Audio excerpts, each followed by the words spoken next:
안녕하세요. 주식 전환 남자입니다. 미국 정부에서 중국에 대한 HBM 고대역폭 메모리 수출 통제를 발표했습니다. 아직까지 9세대 메모리가 주력인 삼성전자 입장에선 중국 시장에 대한 의존도가 남아있죠. 타격이 클 수밖에 없습니다. 반면에 경쟁사의 SK하이닉스는 미국의 빅테크 기업들, 대표적으로 엔비디아를 주요 고객으로 확보하고 있잖아요. 상대적으로 영향이 적을 거다, 이렇게 보고 있습니다. AI 기술의 발전으로 반도체 시장이 지금 하루가 멀다 하고 급성장하고 있기 때문에 삼성전자도 HBM3E 4세대 제품의 매출 비중을 4분기까지 50%로 확대하겠다는 계획인데, 경쟁력 회복, 선두주자와의 격차를 좁히기에 지금 상황이 유리하지 않은 거죠. 기술적으로 저점 반등을 노리시지 말고 경쟁력이 확보가 되는 그 시점을 지켜보셔야 됩니다.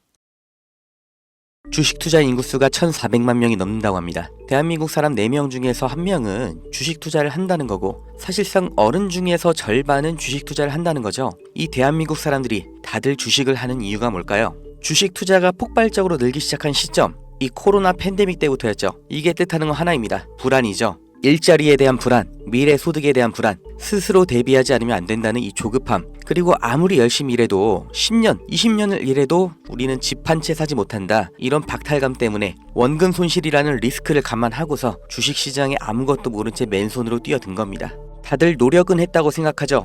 종목 분석 보고 차트 공부도 해보고, 잘 몰라도 억지로 재무제표 찾아보면서 한 글자라도 더 눈에 넣고 머리에 담고 다들 이렇게 열심히 주식 투자하는데, 막상 주변을 보면 주식 투자에 성공했다는 사람 보신 적 있으신가요? 아마 지인 중에 서울대 갔다는 사람, 사법고시 합격했다는 사람, 이런 사람보다도 더 희귀한 게 주식 투자에 성공한 사람일 겁니다. 그런데 이상하다고 생각한 적 없으세요? 왜 투자인데 공부를 하고 들어갔는데 성공할 확률은 실제 투자나 자영업이 아니라 복권 당첨에 더 가까울까요? 무언가 잘못됐다, 이렇게 느껴지지 않으세요? 공부를 더 하면 나아질까요? 재무제표를 직접 작성하는 회계사도 실패하는 게 주식 투자입니다. 공부가 답이 아니라는 거죠. 그렇다면 답이 뭐냐? 그 진실을 알려드리겠습니다. 구독자님들, 노력을 안 해서, 공부가 부족해서, 내가 욕심을 크게 부려서 그래서 주식 투자에 실패한 게 아니에요. 잘못을 해서 실패한 게 아니란 말이에요.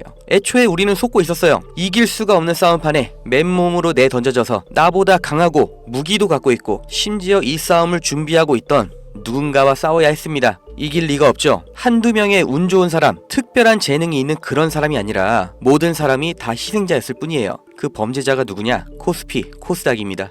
우리가 아무리 공부하고 좋은 기업을 발굴하고 분석해도, 장기 투자를 해도 의미가 없습니다. 이 물적 분할, 기업의 유망한 부분을 찢어서 새 회사로 다시 상장하는 거예요. 아주 대표적인 게 2020년 LG화학에서 배터리 사업부를 분할해서 LG에너지솔루션 설립한 거였죠. 이 배터리, 전기차 시장의 최대수의 테마죠. 이 시기 가장 큰 주목을 받고 있었는데, 이걸 믿고 LG화학에 투자했던 주주들, 배터리 사업부가 찢겨져 나갔을 때 어떤 보상을 받았나요? 똑같은 사례 대기업만 해도 줄줄이 있죠. 바로 다음 해 SK이노베이션에서 배터리 사업부 똑같이 물적 분할하면서 SK온 설립했죠.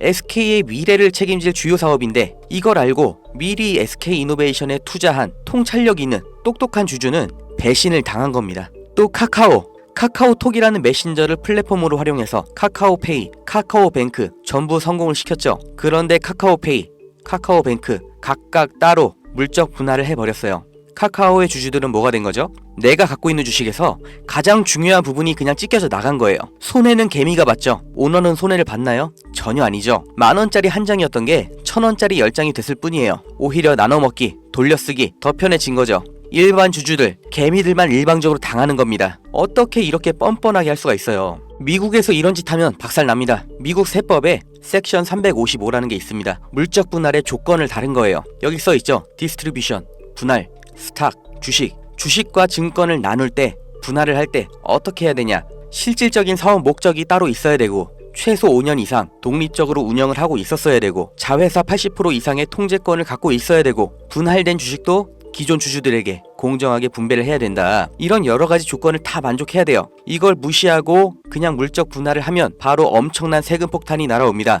사실상 벌금을 내라는 거예요. 그러니까 미국의 기업들은 물적 분할할 때 아주 철저하게 기준에 맞춰서 하죠. 미국의 대표적인 기업, 이 GE도 이렇게 테마별로 구분 지어서 분할하니까 시장에서도 전략적 유연성, 자원 배분의 효율화 이렇게 인식을 해서 주가도 같이 오르는 거예요. 이렇게 모든 주주들에게 이익이 되는 물적 분할을 하라는 겁니다. 회사의 미래 가치를 믿고 투자한 사람들을 배신하지 말라고 이렇게 하는 거예요. 이뿐만이 아니죠. 금투세, 이 말도 안 되는 세금 폐지하나 싶었는데 말장난이었고 그냥 유예였죠. 이 금투세의 최대 피해자 누구예요? 중산층, 개미입니다. 세금 부담 때문에 안정적인 장기 투자를 못하고 리스크 있는 단기 투자, 고위험 투자로 내몰리는 거예요. 심리적 압박 더 받겠죠. 일관된 투자 어렵죠. 그 돈 누가 가져갈까요? 하루 종일 차트 보면서 대응하는 트레이더, 기관 얘네들한테 다 갖다 바치라고 하는 겁니다. 또 있죠. 분식회계는 어때요? 개미들이 아무리 기업 분석하고 재무제표 찾아보고 PER, ROE 따지면 뭐해요? 이게 진실인지 아닌지 아무도 보장을 못 해주죠. 분식 회계를 저질러도 그 처벌이 너무나 낮기 때문에 아예 세계에서 한국 주식을 저평가하는 겁니다. 다들 들어보셨죠? 코리아 디스카운트. 이게 얼마나 부끄러운 말이에요. 한국 거는 그냥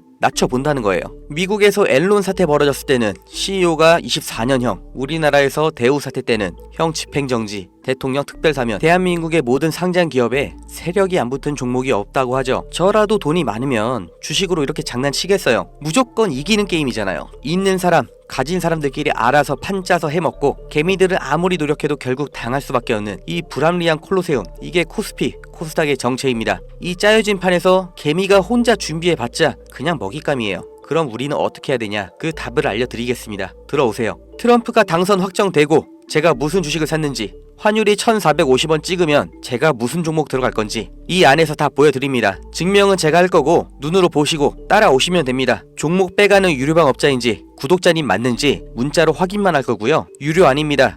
대가 없습니다. 가입 이런 거 절대 없어요. 그냥 여기 모이세요.